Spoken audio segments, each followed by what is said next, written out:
Olá, bem-vindo a mais um Papo de Esporte. Eu sou Silvio Nascimento, editor de esporte. Tenho aqui para me ajudar na bancada o repórter Luiz Felipe Castro, mais uma vez. E tenho hoje aqui praticamente uma série de medalhados da última Olimpíada, que a gente tem feito semanalmente. Hoje nós temos um ex-atleta do badminton que disputou o Campeonato Pan-Americano, mas por sorte ele abandonou isso. E ele virou simplesmente o capitão da Seleção Brasileira de Vôlei, medalha de ouro na Rio 16. Bruno Mossa de Rezende. Bruninho, tudo tranquilo, Bruno? Tudo bem, boa tarde a todos. Obrigado pela sua paciência e por você se dar ao trabalho de comparecer aqui para bater papo com a gente. Bruno, o que mudou agora a sua vida com a medalha de ouro? Você vem de 2 medalhas de prata, né, de Pequim, Londres, sim, e agora a medalha de ouro. O que mudou?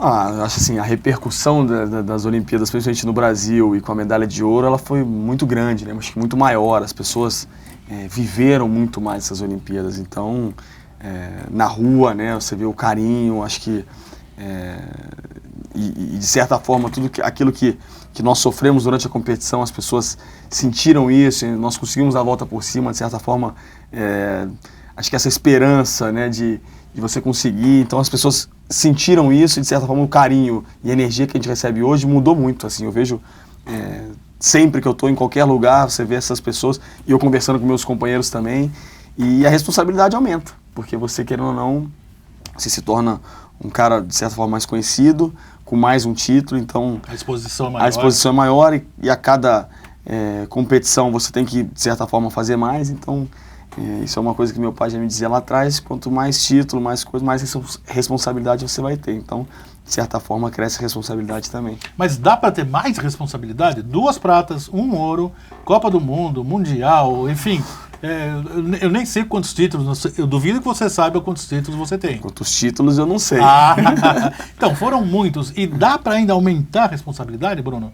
Porque não foi fácil esses jogos aqui no Rio. A trajetória não foi fácil, né? Não, foi uma trajetória muito, muito complicada, muito difícil, e eu acho que isso é que deixou a conquista ainda mais saborosa, de certa forma. Mas o que eu falo é responsabilidade em relação ao nosso trabalho, a trabalhar duro, a se dedicar, a ser determinado.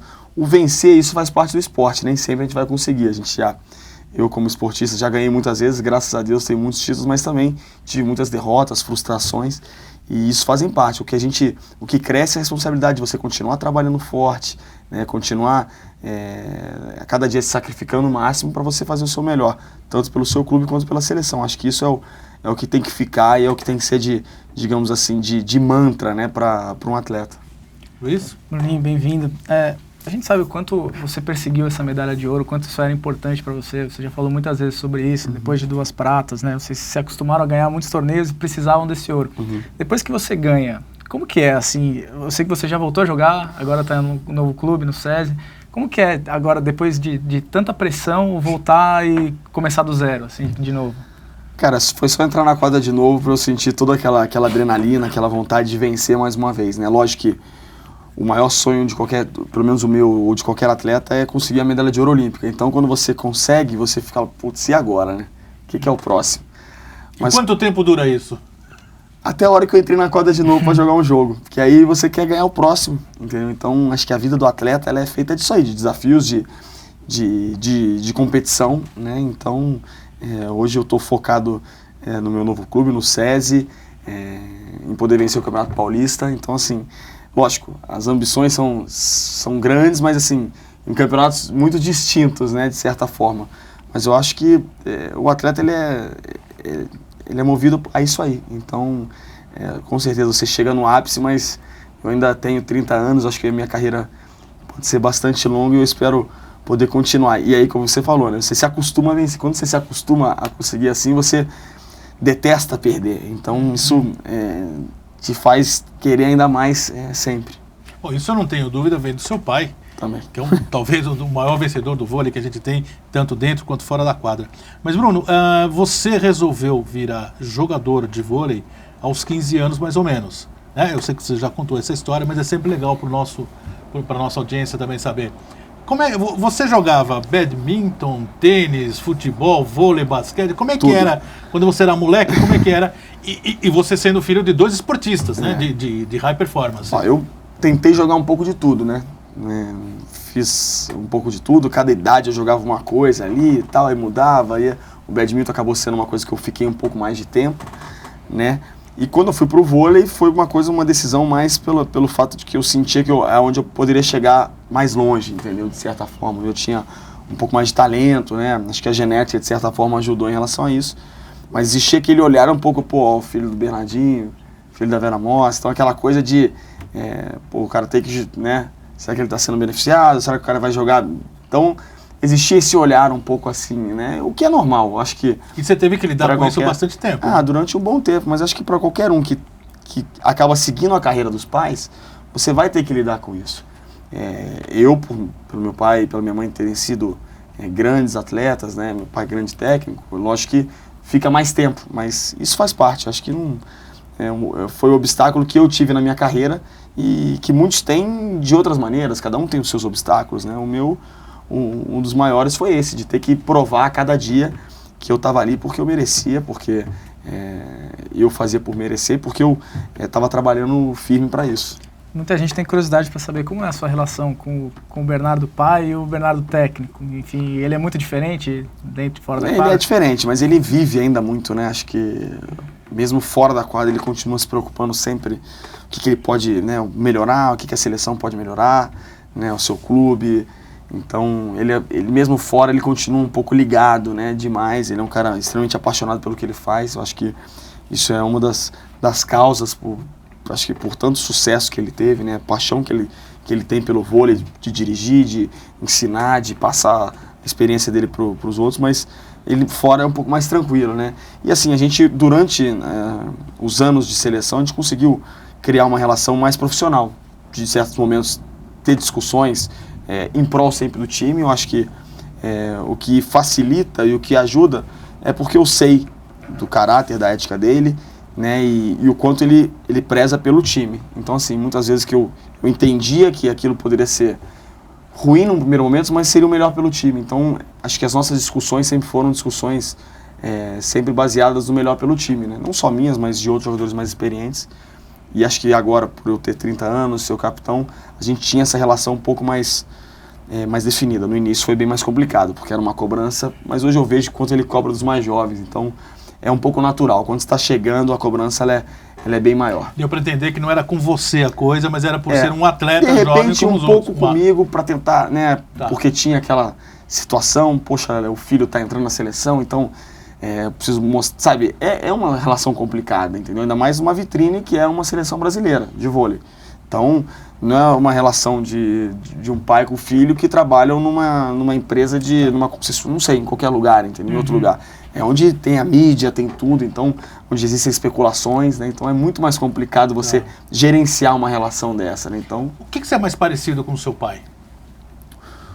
O jeito perfeccionista de ser. Eu acredito que eu sou, não tanto quanto ele, mas eu sou bem próximo a ele. E o que você é mais diferente dele? Eu acho que fora da quadra eu sou mais low profile, eu consigo desligar um pouco mais do que ele. Eu consigo ter uma Ele está trabalhando o tempo todo? Muito mais do que deveria, eu acho, entendeu? E é isso que a gente conversa tanto também. Você gostaria de que ele continuasse na seleção e no clube? Ele é uma decisão... Não, isso eu falo para todo mundo, falo para ele também. Eu acho que era hora dele desacelerar um pouco, dele decidir entre um ou outro, porque pela idade, acho que para curtir um pouco mais a vida também, né, de certa forma, uns anos atrás, 2 anos atrás, teve alguns problemas de saúde, então acho que isso... Eu acho que pela história que ele criou, entendeu, sair também de uma maneira positiva. Eu acho que eu sei o quanto ele sofre também nas derrotas e, poxa, sabe, continuar sofrendo assim, por que não dar uma... Apesar de saber que o quanto ele gosta disso, né, mas eu votaria para que ele escolhesse um dos dois. Bruno, você saiu do Brasil, você foi jogar, o primeiro lugar fora foi na Itália. Na Itália. Você fez uma temporada, voltou e depois voltou novamente. Não foi nem uma temporada, foi um playoff. Tá. Foram 50 dias e aí eu voltei. Mas eu, de certa forma, me apaixonei pela cidade, pelo clube. Eles também tiveram uma relação muito grande né? Em Modena. Terra do Pavarotti. Terra do Pavarotti, terra da Ferrari, né? Maranello ali, que faz parte de Modena. E aí, depois do problema na época no Rio de Janeiro, na RJX, né? A gente não estava mais recebendo, faziam 3, 4 meses. Aí acabou uma debandada e aí o Modena tava com problema com o levantador e acabou me procurando. Em janeiro de 2014. E aí eu fui, e aí fiquei durante essas 2 temporadas e meia e foi uma experiência incrível que eu levo para minha vida sempre e não fecho as portas. Eu saí de lá com as portas abertas, ganhamos o Campeonato Italiano, ganhamos Copa Itália, Supercopa, tudo que tinha para ganhar, tríplice coroa na temporada. E eu pretendo um dia, quem sabe, voltar, porque foi uma cidade que me acolheu de uma maneira que vai ficar para sempre na minha memória. Pelo coração, pelo estômago? Pelo coração. Pelo coração. Pelo coração. O estômago também, porque você come bem, não dá pra negar, né? A Itália sabe como é que é, mas principalmente pelo coração. E Bruninho, dá pra comparar o nível da Superliga com o da Liga Italiana? A gente sabe que o SESI agora já tá montando uma seleção praticamente, um timaço, o Cruzeiro. Dá pra comparar o nível da Liga brasileira com... Dá, eu acho assim, a gente ainda tem, né, um pouco aqui em relação à estrutura de organização do campeonato italiano, que é um campeonato de certa forma com mais público, né? A gente precisa de certa forma fomentar um pouco os clubes no Brasil, né? Porque a gente tem, lógico, uma seleção fazendo sucesso, né? Há muito tempo primeira do ranking, o feminino também sempre, mas a gente precisa de mais dos clubes, né? Então é onde a gente ainda está a passos pequenos. A gente precisa dar uma melhorada em relação a isso. A gente tem uma boa Superliga, mas os melhores times conseguem jogar com os melhores times de lá. Mas a grande diferença é porque os outros times menores lá conseguem mais investimento, têm mais força, né? São muitos estrangeiros que jogam lá também, então eu acho que isso, de certa forma, faz com que a nossa liga ainda seja um pouco mais fraca que a liga italiana, que hoje eu acredito que seja a melhor do mundo. Bruno, e qual que é a diferença? A gente conversava um pouquinho antes, o futebol ele tem muito mais times, muito mais gente praticando, muito mais clubes, e a seleção ela vem tropeçando. O vôlei é o contrário, né? Essa base, vamos chamar assim, de praticantes, ela é muito menor, mas a seleção, 20 anos aí no mínimo que ela vem, é quase que absoluta, né? Qual que é a química aí? Isso acho que foi um trabalho muito bem feito desde a época da geração de prata, né, que começou, digamos assim, né, na época começou a ter os primeiros resultados, depois 92, depois a seleção feminina começou a fazer sucesso também, conseguir medalha de bronze em Atlanta, medalha de bronze em Sydney. Seu pai sempre envolvido, né, ou como jogador ou como treinador. Tanto ele quanto o Zé Roberto, então acho que o Brasil teve a sorte, né, de ter 2 grandes técnicos, seja no masculino e no feminino, que os dois inverteram as posições, né, e tal, então acredito que eles tenham bastante importância nisso. As gestões, de certa forma, depois dos títulos e tal, os recursos, principalmente para a seleção brasileira, aumentaram muito, então a gente teve uma boa estrutura de treinamento, né, o centro de treinamento em Saquarema, que melhorou muito para as categorias de base das seleções, para as seleções adultas, então isso fez com que também crescesse. Mas o que me preocupa é a base, como você falou. Aqui no Brasil a gente tem muitos praticantes, a gente precisa fomentar o esporte nas escolas, né, nos clubes lá embaixo. Então a gente depende das federações, né, a Federação Paulista, a Federação Gaúcha, porque é de onde você vai tirar uma criança ali, colocar no clube. E assunto recente, a educação física na escola de base, ela é boa, ela, né? É muito importante, entendeu? Então a gente vem sofrendo com isso, a gente viu, né, a notícia do MEC, aquela história da educação física, não sendo mais obrigatório. Eu acho que isso é um retrocesso. A gente viu, depois das Olimpíadas, o quanto o esporte ele pode mudar a sociedade, o quanto ele pode criar uma coisa positiva, né? Então, inúmeras jovens carentes, né, sabe, a Rafaela Silva, que saiu de uma favela, o próprio Zaquias, que saiu, né, lá do interior da Bahia. Então, assim, você vê o quanto o esporte pode ser, sabe, você pode superar, você pode criar novas oportunidades. O nosso Michael do Taekwondo, que era praticamente desconhecido, totalmente sem estrutura, que ganhou uma medalha de bronze. Ganhou uma medalha de bronze, entendeu? Então, inúmeras coisas que você vê o quanto o esporte ele pode trazer de oportunidades para as pessoas. Então, a gente não pode esquecer isso. A gente tem 200 milhões de habitantes aqui, quantas crianças, entendeu? Então, a gente tem que dar possibilidade de ter mais esporte, seja nas escolas, seja nos clubes, né, em projetos. Então, eu acho que é onde a gente tem que alinhar, principalmente agora, depois das Olimpíadas que foram tão marcantes para todos nós, né? E talvez só assim a gente possa ter mais gente, né, que são poucos por enquanto, a ter uma caixinha dessa. Uma caixinha dessa com uma medalha, né? Com uma medalha de ouro, né? É. Essa aqui me perguntaram quanto que ela vale, eu falei nada. Ou tudo, eu não sei. É, tudo, né? Porque preço ela não tem, né? Mas é bonita, né, cara? Se você parasse hoje, você estaria realizado.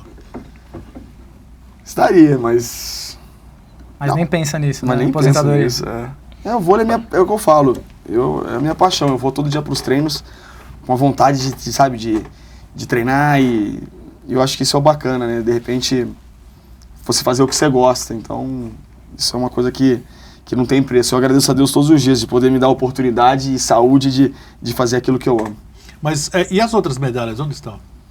Então, tem uma ou outra. Agora eu fiz no meu apartamento no Rio, tem uma estante bonita, ficou pronta e tal. Mas uma ou outra tá na casa do meu pai, que eu tenho que pegar lá.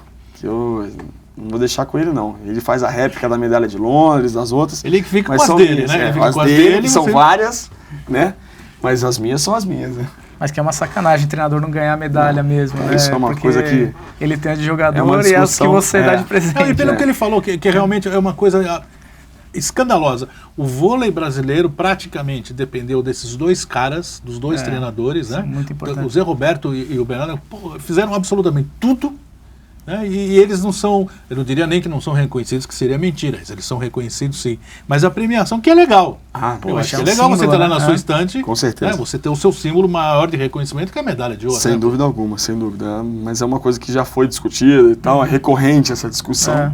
A gente espera que mude, né? E outra coisa que a gente espera que mude, apesar de o vôlei conseguir todos esses bons resultados, ele não ficou imune aos problemas, escândalos de corrupção, né? A gente sabe que a CBV fez um grande trabalho, é evidente, nos últimos anos, mas também teve problemas. Muitos. Muitos problemas, inclusive com o ex-presidente Ari Graça, que hoje é presidente da Federação Internacional, acusado de suspeitas de corrupção. Queria saber como que está a relação de vocês com os dirigentes, com o Ari Graça, que entregou a medalha para vocês. Não, a medalha não entregou, não. Não entregou um outro negocinho lá, um símbolo do Rio 2016. A relação com ele é zero. Não tem Vocês se relação sentiram nenhuma. traídos por ele? Totalmente. Né? Porque, querendo ou não, claro, não só a gestão dele, a gestão anterior que foi do Nussmann, depois ele entrou, fizeram muitas coisas pelo voleibol, mas se não fossem os resultados, o voleibol não teria exposição, não teria conquistado os patrocínios, né, aumentado as receitas da CBV. Então dependeu de trabalho, de suor dentro de quadra, né, de muitos jogadores. Eu falo aqui de muitas gerações, não só a geração, né, de Ricardinho, Giba, que foi para mim a maior geração que eu já vi, mas até de anteriores, que tiveram que sofrer muito para, né, conseguir elevar o nome do vôlei. E aí depois você vê esses escândalos, né, esse tipo de coisa que aconteceu, a quantidade de dinheiro que não foi nem desviado, mas que podem ter sido, né, de certa forma... Sob suspeita, Sob né? suspeita. E assim, e aí é o que eu falo antes, muitos clubes no Brasil sofrendo, né, jogadores tendo que ir para partidas de metrô, porque não tinham transporte do time para ir para um jogo. Então assim, você vê, quantidade de coisas nesse escândalo e muita gente sofrendo pela falta de possibilidade, de verba para investir no vôlei. Então, assim, jogadores passando dificuldades, sem time, e você vê que poderia ser feito muita coisa pelo vôlei, né, com esse dinheiro. Não estou querendo pedindo mais, eu acho que tudo que a seleção tem é muito grande já. A gente tem uma baita estrutura, a gente tem os melhores profissionais, tudo da melhor qualidade. Só que eu olho para baixo, que é onde a gente precisa, entendeu? E é onde falta. E Bruno, essa coisa de dirigente de esporte, principalmente no Brasil, parece que é uma coisa meio endêmica, né? Nós tivemos no futebol dirigentes 15, 20 anos, temos no vôlei, o Nussmann acabou de ser reeleito agora no comitê, o Ari, e isso é uma coisa que... Da natação também está a sob natação, suspeita, enfim, né? o judô, que tinha uma família durante anos, isso não é uma coisa muito saudável, né? Zero saudável, né? Eu acho que existe uma palavra, né? Não é nem hegemonia, como é que é a palavra? Que agora me fugiu. De quando uma pessoa fica anos, né? Isso não é uma democracia, isso é um...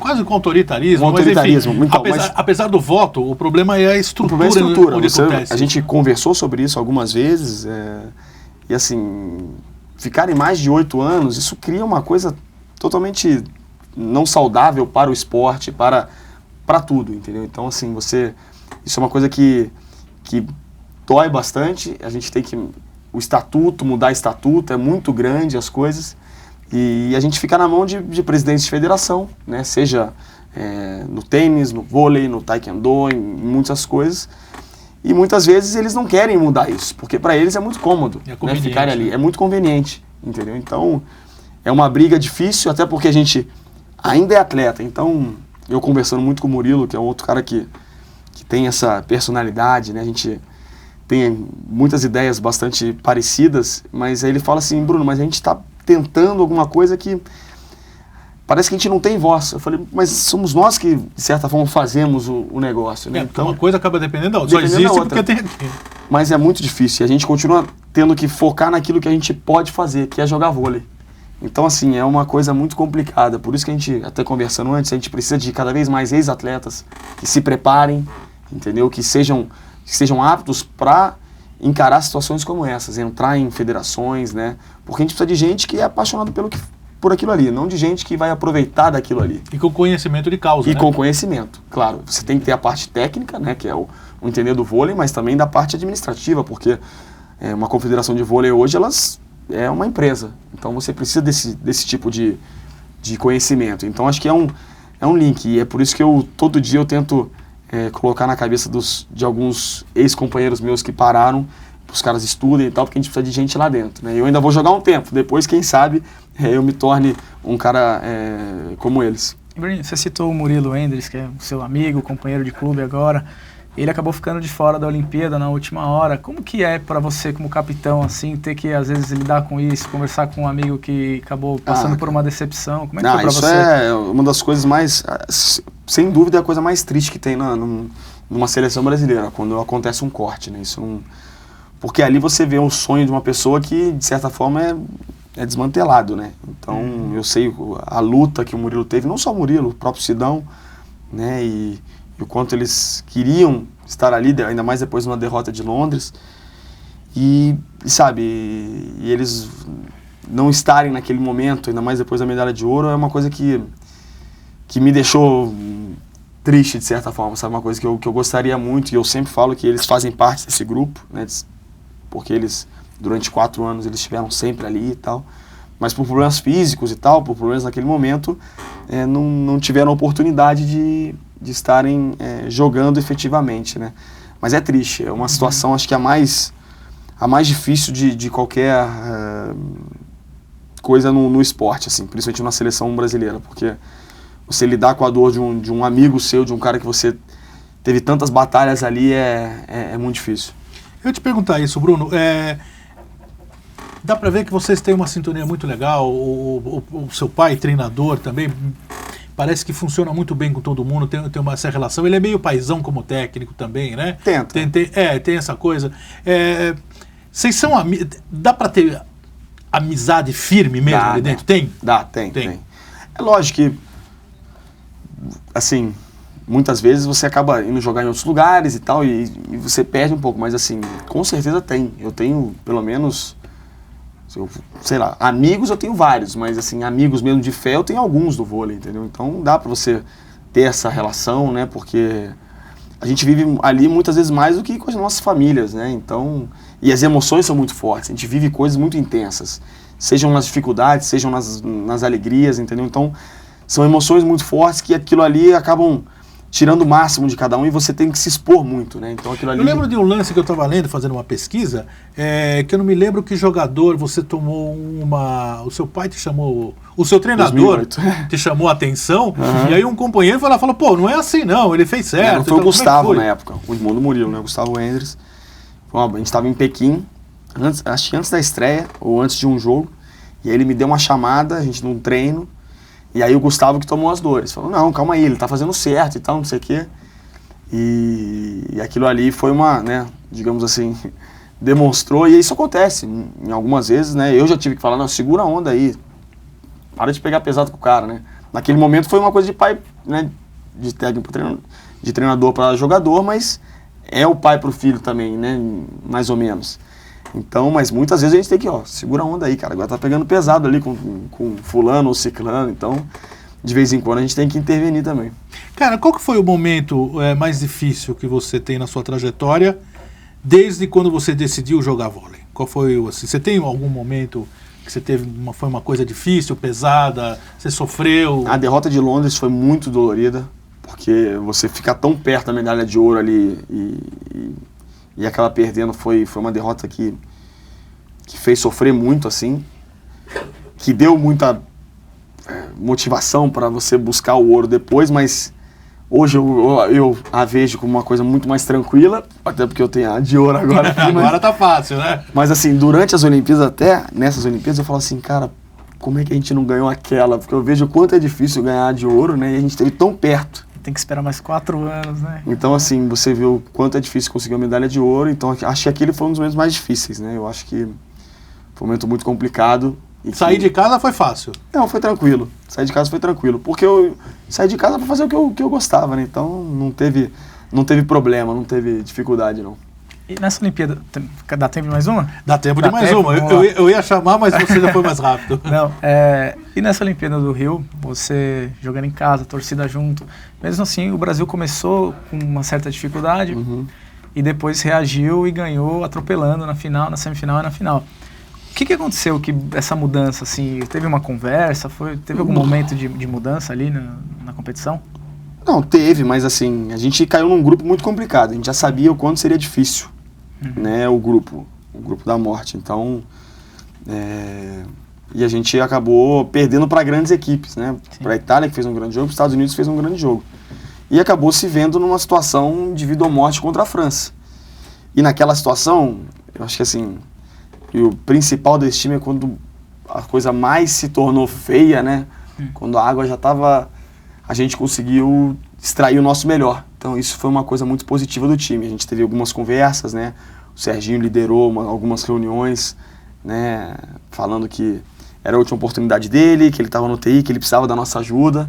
Então foram papos muito tocantes, assim, que de certa forma não despertaram. A gente estava ali querendo muito, mas faltava um algo, né? Um algo a mais. E a partir do jogo da França a gente embalou numa estrada que... E a torcida jogou junto, não atrapalhou em momento algum? Não, assim. Nenhum momento. Foi um clima, um ambiente que, cara, não dá pra explicar. Só estando ali pra você sentir. Em muitos momentos a gente tinha que se segurar, porque a vontade a cada ponto era ir pra torcida, igual ao gol, sabe? E durante um jogo inteiro que você faz, sei lá, 25 pontos em cada set, se você for pra torcida em todos os pontos, você tá morto, né? Você não consegue aguentar jogar. Mas foi incrível. Cara, é incrível como o vôlei, ele desperta uma paixão, nem que seja momentânea quando está passando na TV. Eu senti isso, eu sinto na minha família, com meus amigos. Aqui mesmo, quando a gente faz matérias de vôlei, o vôlei tem uma atração assim, eu não sei exatamente o que é. Aquela vibração em cada ponto que vocês têm, dá-me a impressão que passa um pouco para quem está assistindo também. O que você acha que é qual que é a atração do vôlei, cara? Pode ser que cada ponto, né, o lance do ponto e a vibração... É assim, nos jogos de seleção, essas Olimpíadas, a gente estava vibrando com todos os esportes, né? Eu, pelo menos, vibrei com o Isaquias na canoagem muito, né? Ou no judô, ou no tiro, em tudo a gente estava vibrando. Então, assim, nas Olimpíadas a gente para... É aquela coisa. E o vôlei tem esse lance do ponto. Não sei se é uma coisa que cria uma atração ainda maior do público, de emoção. Tem aquela coisa da força, né? Que você vai não sei, aí assistindo eu pergunta pra vocês, né? não pode... Cara, é porque muitas vezes a minha família fala assim, você tá vendo, tio, esse negócio do vôlei? Eu falo, pô, vôlei? Por que o vôlei? Eu não sei. Eles não falaram do futebol, não falaram do tiro, todo mundo torceu. Sim. Mas eu sempre tenho essa percepção. O vôlei pra nós é o grande, né, o mais legal de ver, assim, né? O futebol esse ano acabou sendo legal também por ganhar o ouro em casa, mas o vôlei foi muito legal de acompanhar, né? Uma dúvida que eu tenho é que uma sobrinha minha que perguntou, quando você recebeu pela primeira vez a função de capitão, como é que foi o diploma? Foi a votação da comissão técnica, né? Entre todos os membros da comissão técnica. Mas assim, pra mim foi, de certa forma, tranquilo. Eu já tinha sido capitão nos clubes, então... E, na verdade, em 2013, o Murilo no início de 2013, ele não fez parte da seleção. Eu acho que o capitão seria ele. E aí foi o ano que ele fez uma operação no ombro, que acabou ficando de fora durante a temporada inteira de 2013. E foi quando eu acabei, foi a troca do ciclo, né? Depois da aposentadoria do Giba, né? Rodrigão, quem mais? Ricardinho. Então, naquele momento, e o Serginho não pode ser capitão, porque o líbero não pode ser capitão. Então, as pessoas até brincam, né? Falam assim, mas por que o Bruninho não é o Serginho? Porque o líbero não pode. Então, já explicando pra galera que líbero não pode ser capitão. Então, fiquem tranquilos, eu também daria pra ele, mas já que não pode ser ele... E seu pai falou alguma coisa? Falou, escuta, olha... Não, aí falou no grupo, com o grupo todo, aí ele falou, olha, o capitão vai ser o Bruno, isso antes da competição, acho que 2 dias antes dos jogos, e acho que era uma Liga Mundial que a gente estava jogando em 2013. E foi tranquilo, todo mundo, ninguém... Porque de certa forma, eu era já um dos veteranos, foi natural, não teve problema nenhum não. Uma pena, o nosso tempo está acabando, é sempre assim quando o papo é bom, parece que é mais curto e é muito rápido. Luiz, mais alguma consideração, alguma pergunta? Queria que você falasse do Serginho mesmo. O Serginho terminou agora essa Olimpíada com 40 anos, 41, né? Até ele tá agora, né? 41. E você pensa em jogar até parecido assim com ele? Ver o máximo que eu consigo jogar, né? Se for mais 11 anos, são mais 3 Olimpíadas, né? Mais um ciclo. 2. 3 seria 42, né? Difícil. Mas se para 41, não, vamos 42, ver, cara, né? é saúde, é questão de saúde. E ele é um cara incrível, né? O amor que ele tem pelo esporte, do que ele coloca dentro de quadra é sensacional. Nessas Olimpíadas acho que foi um marco, assim, ter tido ele ali, né, nos ajudando e jogando junto foi incrível. Acho que não podia fechar melhor e acho que ele era um cara que merecia demais isso aí. Bacana. Bom, infelizmente, nosso tempo acabou. Queria agradecer ao Luiz Felipe Castro mais uma vez, aqui na bancada, me ajudando sempre. É quem mais trabalha aqui de longe. E queria agradecer especialmente ao Bruno. Obrigado por ter comparecido aqui, Bruno, para bater esse papo com a gente. E queria aqui, como eu costumo fazer com todos os medalhistas, os grandes esportistas, eu já queria que você prometesse voltar aqui com mais uma medalha daqui a 4 anos, né? Estamos na torcida. Acho que pode ser uma coisa que vai me motivar ainda mais. Então já está marcado, já está aqui, está gravado, não tem jeito. Daqui a 4 anos com mais uma medalha, quem sabe. Obrigado, Bruno. Boa sorte. Obrigado a vocês, obrigado pela oportunidade desse bate-papo bacana. Estamos aqui sempre à disposição. Agradecer ao SESI, a Samsung e todo mundo que apoia e que são grandes parceiros do esporte brasileiro. Obrigado. E é assim que o esporte vai para frente, com apoio também com esportistas do seu naipe. Obrigado. Queria agradecer a presença de você no Papo de Esporte e convidá-lo para a próxima edição, na próxima semana. Até lá.